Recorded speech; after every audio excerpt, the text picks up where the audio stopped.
Good morning. Good morning. Thank you. Wonderful.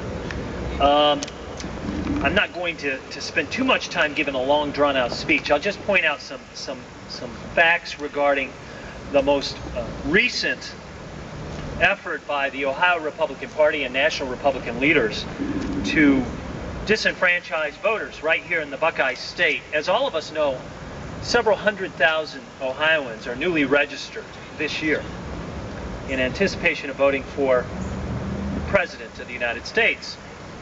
We believe, as the Secretary of State has pointed out, of the over 700,000 new registrants here in the state of Ohio, more than 200,000 could be at risk for being disenfranchised if the Republican-led effort to seek the federal court's ruling that would reinstate a district court order that requires the Secretary of State to provide the names of new registrants whose registration information doesn't, quote, match the DMV's database to county boards.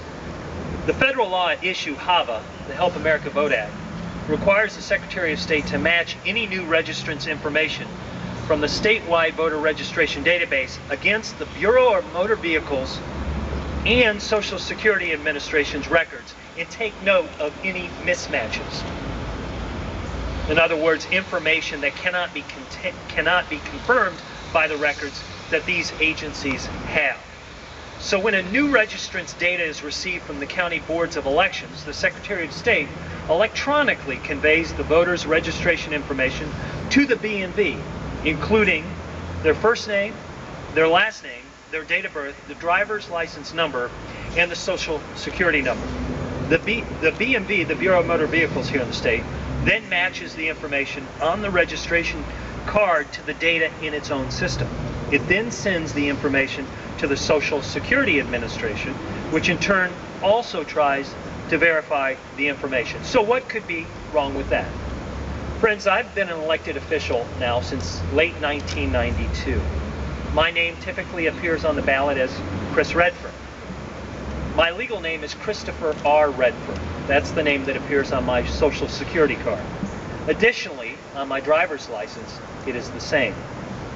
If I were a newly registered Ohio voter today, or yesterday, or through the course of the summer or the spring, my registration card would be kicked as a mismatch with my B&V and Social Security number.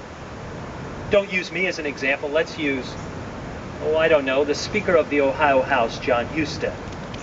Because right now, John Husted's voter registration does not match the name that is on his B&V and or Social Security card. I'd invite you to go to the Montgomery Board of Elections and check for yourself. It's my understanding. Or we could travel up the road a piece to Holland, Ohio, and meet our new friend Joe Wurzelbacher, better known as Joe the Almost Plumber.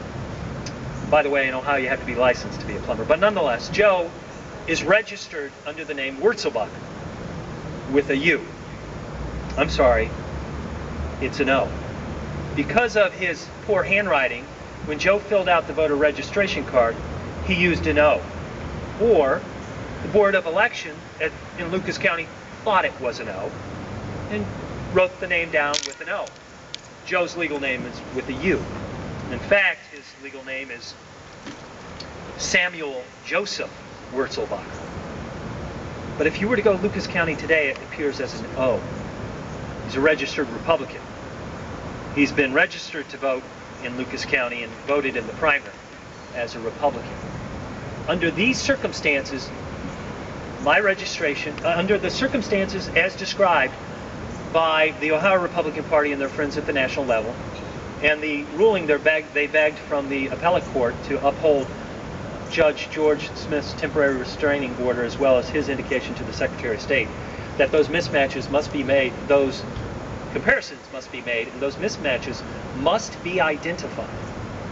John Husted, myself, and Joe the Plumber, our names would be thrown out as registered voters. Now, could the local boards of elections or the Secretary of State intervene? Most assuredly they could. In the case of John Husted or myself, I assume they would. I know who the boards of elections members are. As a county commissioner, I appointed some of those employees in my capacity as a county commissioner. But unfortunately, the 700,000 new Ohioans who registered to vote aren't the Speaker of the House, They aren't the chairman of the Ohio Democratic Party, and most of them don't or aren't Joe the Plumber. So here we are. John Husted, Chris Redfern, and Joe the Plumber could be at risk under the most recent frivolous lawsuit filed by the Ohio Republican Party.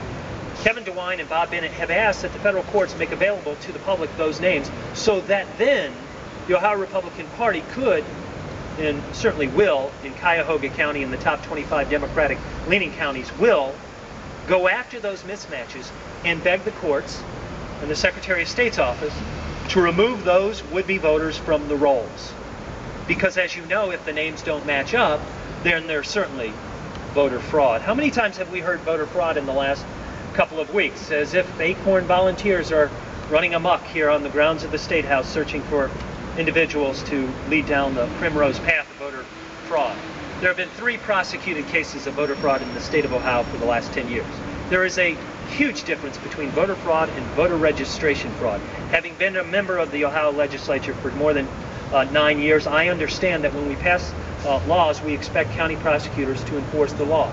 Thus far, county prosecutors have enforced the law 3 times with 3 convictions. In terms of voter registration fraud, it is no different, friends, than going to a Cleveland Browns game and being approached by an individual giving away free t-shirts if only you fill out a credit card application. We've been to airports and to ball games when we've been asked to fill out these applications. There's something in America called credit card fraud. Filling out a credit card application to get a free t-shirt and writing down Tony Romo or Mickey Mouse. You could be prosecuted under federal law, federal credit card fraud law, but you aren't, because there are individuals in place and regulations in place to catch these kinds of behaviors.